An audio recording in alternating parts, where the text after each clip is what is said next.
record. Mr. Petty, did you have an opportunity to go through that pre-sentence report with your attorney? Yes, ma'am. And probation, check the numbers on this. The charge one should have 125 days instead of 855. Charge two should have 125. Charge three should have 855. Charge four and charge five should have 730. Because charge 4, 5 must be served consecutive and prior to charge one and charge two, but concurrent with charge three.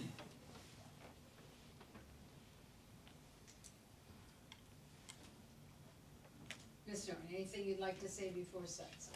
If you have a victim here that read the statement.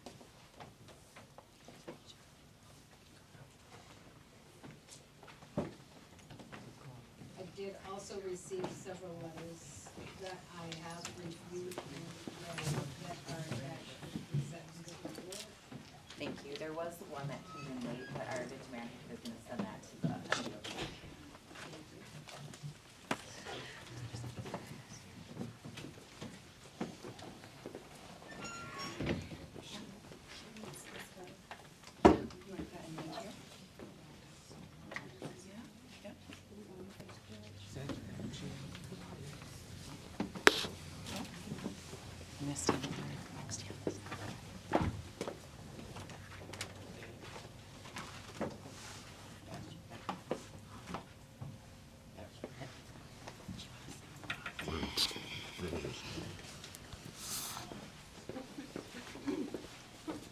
Thank you. Could you state your name for the record, please? Aisha Burse.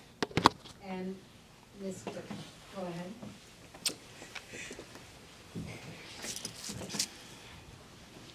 Hi, my name is Aisha Burse. To the Honorable Judge Smelly, I'm writing this letter on behalf of my brother Jamar Tyrese Burse. My name is Aisha Burse. I'm here to speak on behalf of my family in the memory of my youngest brother, Jamar Burse. I am the oldest sibling of 3 children. My mom, Darlisha Buchanan, and Ontario Burse Sr. made together. It has always been us 3. They have always been the center of my life. During the marriage between our parents, they created me first, my brother Ontario Burse Jr., and the baby of us 3, Jamar Burse. He was the cutest, happiest, most handsome baby boy I had ever seen in my life. He had long hair and the biggest smile. He came up out of my mom laughing and giggling all the time. He stuck to me like glue our whole life. Go ahead. We all grew up. They can't. Yeah, that's the key here. Family can So speak a little louder if you can. It's up to you. It doesn't amplify, and she's got a soft voice, so. We all grew up in a loving, family-oriented, peaceful dynamic. Our childhood is one I will never forget. My parents taught us how to be strong-minded, how to stick together through every situation, and how to stand up for ourselves and each other. They preached independence and resilience into us. They also taught us to never give up and how to overcome every obstacle that would be thrown at us. Our parents worked hard to give us everything we wanted. We definitely had to work for it. For me, it was getting good grades, cleaning up when I came home from school, and preparing dinner for the family. For my brother Ontario, it was to be active as possible and making sure Jamar was always looked after. For Jamar, it was being the happiest, most playful jokester he could be. He had no worries. A lot of times my brother Ontario wanted his own space, and Jamar ended up with me. I didn't mind most times because Jamar was my protector. Jamar was my confidant and also my best friend.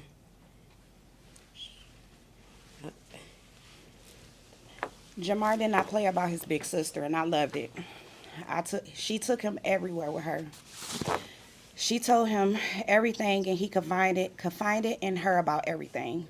Jamar was not perfect, but he knew that no matter what the situation was, she always had his back, right or wrong. Aisha will always come to the rescue of her brother in any situation at any given time of day. He was the first child. Jamar, was my he first was child. her first child. Jamar always had a joke to tell to make everybody laugh. He wasn't even funny most times. He just thought he was. This made his personality the biggest in the room. One of their dad's favorite quotes to him was, "Boy, stop playing all the time." I remember times from the childhood when their dad would make us race from our childhood home to the corner store to win money to go in the pockets for the weekend. Jamar would always find a way to cheat and begin the race before their dad started it. He always ended up with the money, and Aisha always took it from him and brought them something back from the store. He was the baby. He was her baby.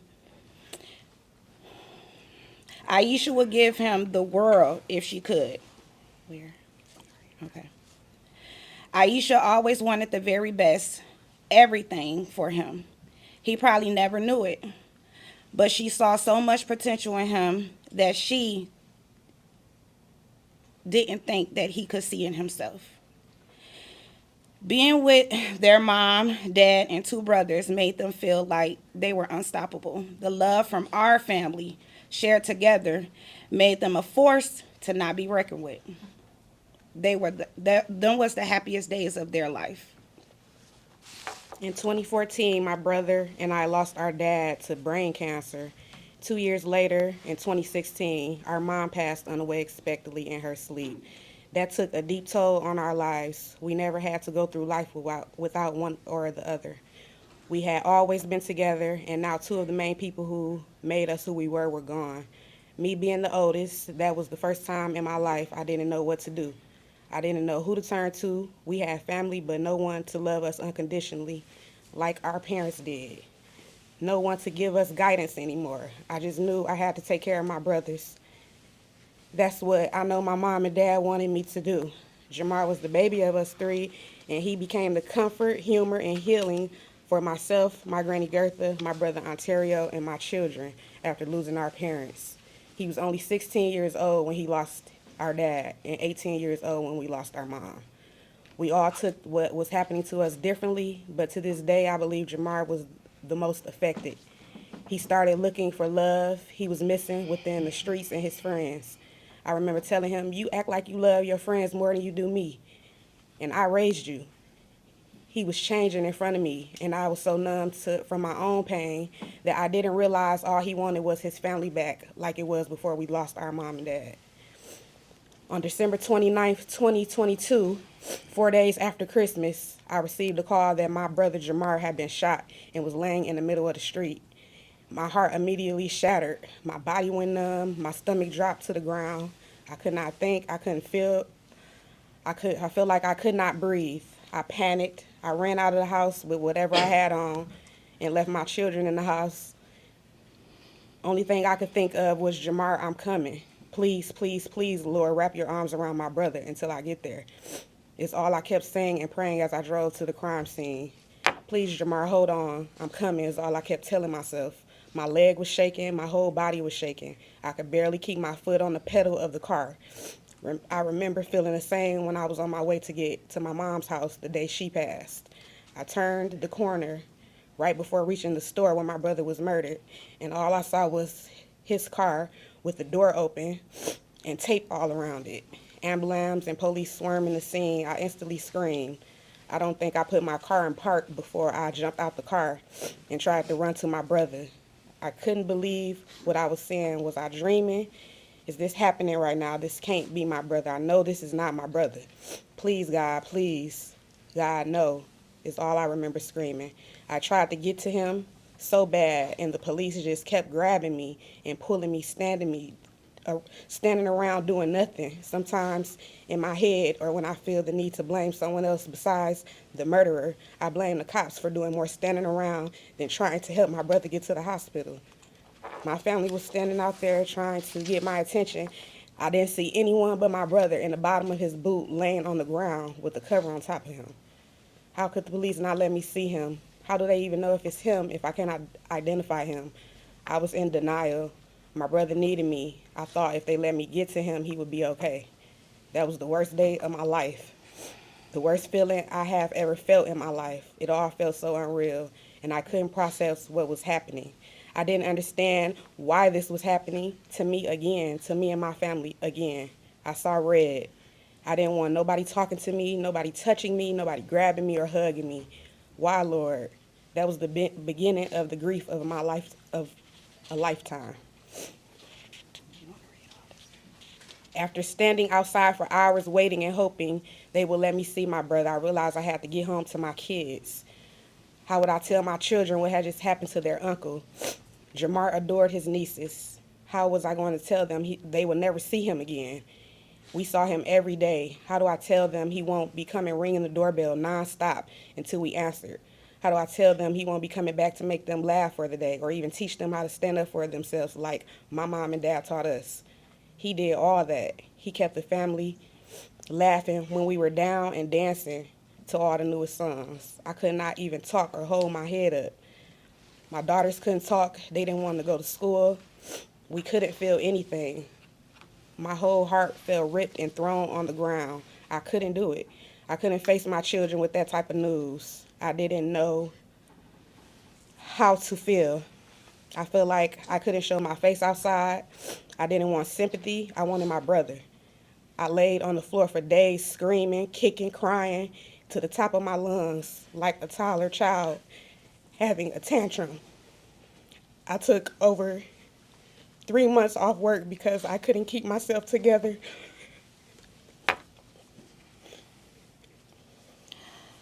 I couldn't keep myself together long enough to make it through the day. My kids missed so many days of school because everyone knew what had happened, and they didn't want to talk about it. I never felt this type of pain. Losing my parents hurt me, but this pain was so different. It hurted so much worse. I was so broken inside and out. I wanted revenge. I wanted justice. I wanted somebody to do something and to do something right then.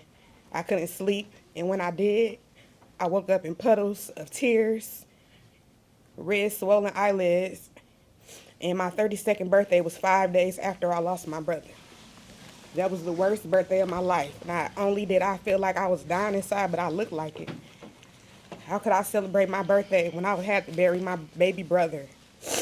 I knew I must pull myself together and come up with the money to bury my baby brother for my birthday. I wasn't even working at the time. I had to pay bills, and they were piling up. I didn't even notice. I also had to plan my brother's funeral with no mom or dad to help me. I was drowning in grief. After I buried my brother, it seemed like the world kept going while me and my family's pain had just begun. My life changed tremendously after losing my brother. My brother, Ontario, and I were mad at everyone around us. I couldn't focus on my children's needs when they also needed me. They were grieving too. The people I loved the most, I began pushing them away. I was mad at everyone involved in any way. I began losing trust in everyone. I thought everyone was against me and my family. I wanted to blame everyone. At some point, me and my brother started being mad at my family members for not helping us when we needed it. He often told me, I can't believe none of the family has called our phone offering help. We need it. We felt alone and still do most days. I cried for days and nights when I lost my brother. I began to break down randomly in public. I was so lost and confused. I needed answers and peace. When I finally started to get answers, and her who had done it to my brother, it had just made everything much worse. Someone who we took in and let live with us had did this to us. Somebody who my brother introduced me and my kids to as his brother friend did this to him. I was so mad. How could he do that to us? Why would he do that to us? He knows what we have been through. Jamar fed him. Jamar helped put clothes on his back. Jamar showed him how to defend himself and even be half of a man. I brought him around my kids. How dare he do this to us? To put the icing on everything that happened, the two people involved had been around us the whole time. The driver of the car who killed my brother was one of my best friend's brother. I couldn't believe what was happening. I didn't understand what I did so badly in this world for this to be happening to me. That only made my paranoid and made my anxiety 20 times worse.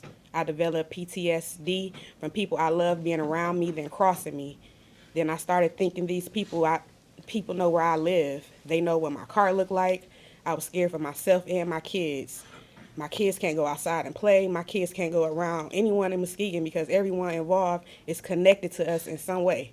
How do we move forward from that? Where do we begin to put our life back together? I wanted to give up on everything. I knew I had to leave or I would be away from my kids sooner than later. I decided to go to therapy to try to make sense of everything. I went to 2 different therapists before I found one who could relate to what I was going through. She helped me realize that my life was not done and I still had to live for my children. That's when I packed my kids up and we left Muskegon. Your Honor, I pray constantly for protection over my family, that we remain covered by the blood of Jesus and shielded from the evil, envious, and destructive spirits that plague the world. My hope and prayer is that justice is served. All these events happened to me from just this one incident. I hope my family gets the justice we deserve for all the pain we have endured over the past 10 years. All the silent suffering we had to go through, for the times we wanted to stand up and fight back against negativity and pain but couldn't due to lack of support, and realizing you can't take on and fight the whole world alone. You never know why God places some people in your life. The person you care for today could be the person who destroys your life tomorrow. To this day, we are not okay. We will never be okay without my brother. To this day, I have trust issues and abandonment issues. To this day, I cry myself to sleep. Even in my dreams, I cry for my brother. That's the only time I can touch my brother's face and hear him call my name. I know my brother misses me. He tells me in my dreams all the time. Today, I pray the truth of my brother's character is honored and that his life is valued in your courtroom as deeply as it was valued by all those who loved him.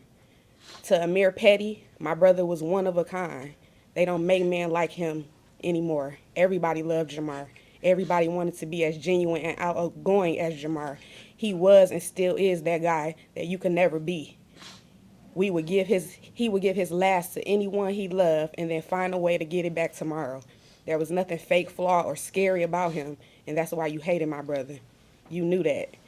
You could never be like him on your best day. No one will respect you like they did my brother. Jamar was fearless. My brother had a lot of life to live and a lot of the world left to see and a lot of things to accomplish. You took that from him. His life was stolen from us in an act of violence that should have never even happened to him. His future, his dreams, his love for his family, all taken away. He was only 24 years old when you took him away from us. He had goals. He wanted his own business and making a living being his own boss. I'll never see him or talk to him again. I will never be able to see him grow into the man he was meant to be. I can never get a niece or nephew from him. I can never see him love a woman how my father taught him to. You took my brother away from me. You took my kid's uncle away from them. That was my son. I raised him. His aura is like no other, and that's something you will never be able to take. Amir, I hope today you realize what you have taken from my family and the heartache you have caused. I have no sympathy for you or what will happen to you in the next chapter of your life. Jamar is one of God's favorites, and no weapon formed against him will prosper. His name and spirit will forever live on. To my baby brother, Jamar, we love you. We miss you. I hate this happened to you. I hate that I couldn't save you. I will never forget you, and I always will scream your name. You're forever in my heart and thoughts daily. It's going to always be me, be you for me, today, tomorrow, forever. I got you forever in a day. And I'll see you on the other side. Sincerely, Jamar's big sister, Aisha Burse.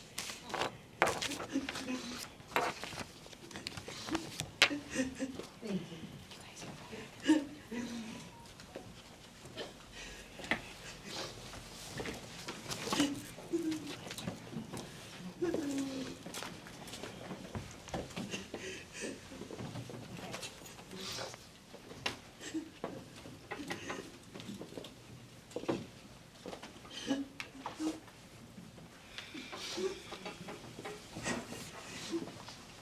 Ms. Norton, would you like to say anything? Briefly, Judge, I think those victim impact statements are so important because when we're preparing for the trial and going through the evidence in the trial, so much focus is on the offender and who did this and why. And we don't actually get to hear a lot about Jamar. And I think that this is a really important piece, obviously for the healing of the family, but just to honor, as Aisha said, honor the value of his life, that this was about him. And so much of it up until now has just been talk about Amir. And so I think that I'm so grateful. I know Aisha was not sure if she was going to read it or if she wanted me to, and I'm so grateful that she read it. I'm also very grateful for the men and women of the Norton Shores Police Department that worked so hard. I know they're here, and they have literally, the fact that they're even here today, they have saw this case through all the way to the end and spent hours away from their family, especially Detective Sergeant Visser, to make sure that there was justice for Jamar. So I'm so grateful for that. I think what's most shocking about this case is that we saw from the video is just how senseless it was. There wasn't self-defense, there wasn't a fight, there wasn't even an altercation. It was literally someone that saw an opportunity to go kill this person that used to be their friend. I heard they used to do slumber parties together. They have things in common, like they both lost their parents. And what is even more senseless to me is that nobody understands how unnecessary a killing like this is than Amir. I was the prosecutor on the case when Amir was a juvenile and he lost his best friend, someone that he considered a brother, over a struggle over a gun. And I know in that moment, he never would have wanted his friend to die. And that was when he was young.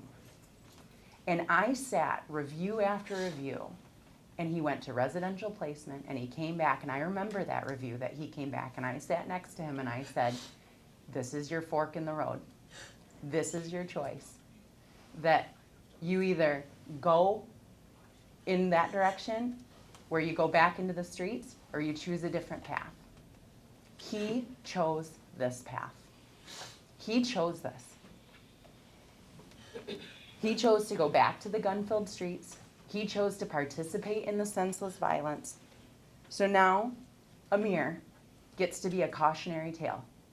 He is now just a cautionary tale to the community that every person in this community that's going to engage in this type of senseless violence, we're going to find you and we're going to hold you accountable, just like we did Amir. Thank you. Mr. LaCroix, anything you'd like to say before six? What can I say, Your Honor? I mean, Ms. Norton's right. I mean, it's a tragic event. There's no winners on either side. You know, this young man, because of some gun violence, has died, and he shouldn't have. Of course, you know, his family is going through a lot. I can't imagine the pain and suffering they're going through. I mean, certainly that's not death to me. My heart goes out to the family involved in this case. And while we respect the jury's verdict in this case, however, you know, my client would disagree with that, obviously. The statutory requirement for sentence, it has to be imposed. So, you know, I'm hoping that he can move forward in life. He can move forward with the appellate process, and hopefully that will be successful for him. That would conclude my comments. Thank you. Mr. Pettit, anything you'd like to say before sentencing? Yeah, Go ahead. she just lied on that statement saying that she talked to me prior to the incident with my best friend. Never talked to that lady a day in my life. Never knew her, never, until now. Just how she been lying this whole case. That's it. Thank you.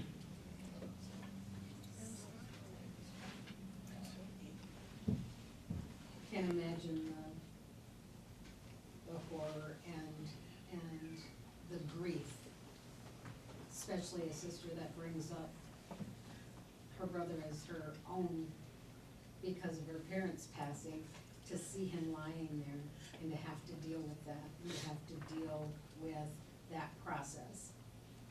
It seems like you've now taken those steps. You're now getting stronger. You were able, as the prosecutor said, it's best that you say those statements. You talk about your brother, because it comes from the heart, and it only explains him the way you can explain him, and nobody else could have read that like you. Sorry for your loss. It's senseless. Nobody ever wins in these cases. And the gun violence is it's in our community, and until people learn that this is not the way to handle it, it will continue to plague our communities. Be the sentence of the court on charge 4 and charge 5. 2 years to 2 years at the Michigan Department of Corrections with 730 days credit. $68 state charge per charge. As to charge 3,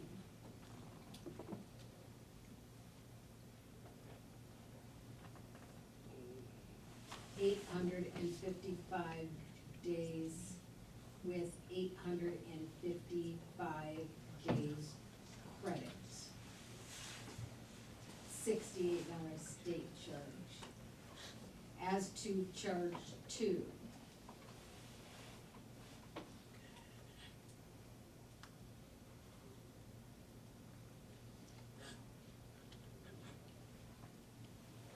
$5 years to 7.5 years.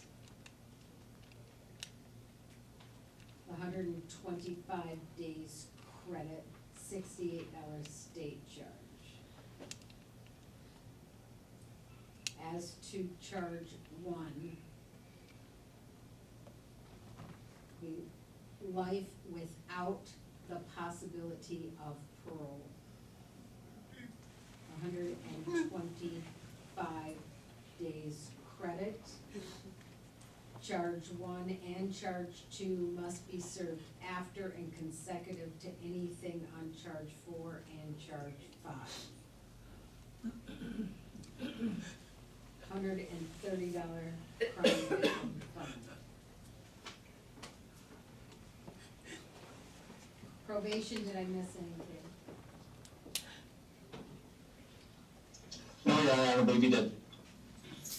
You have the right to file an application for leave to appeal your conviction and sentence. If you are financially unable to afford an attorney, one would be appointed for you at public expense. You have 42 days from today's date to appeal. Anything further? Nothing further from the people. Thank you. We are off the record.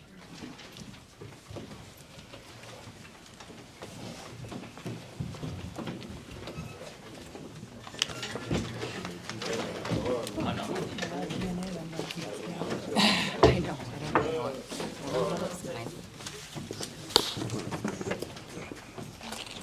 It's fine.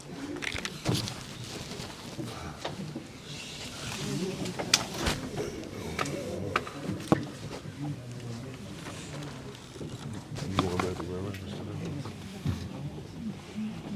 Contact them tomorrow. I'm gonna hit you up.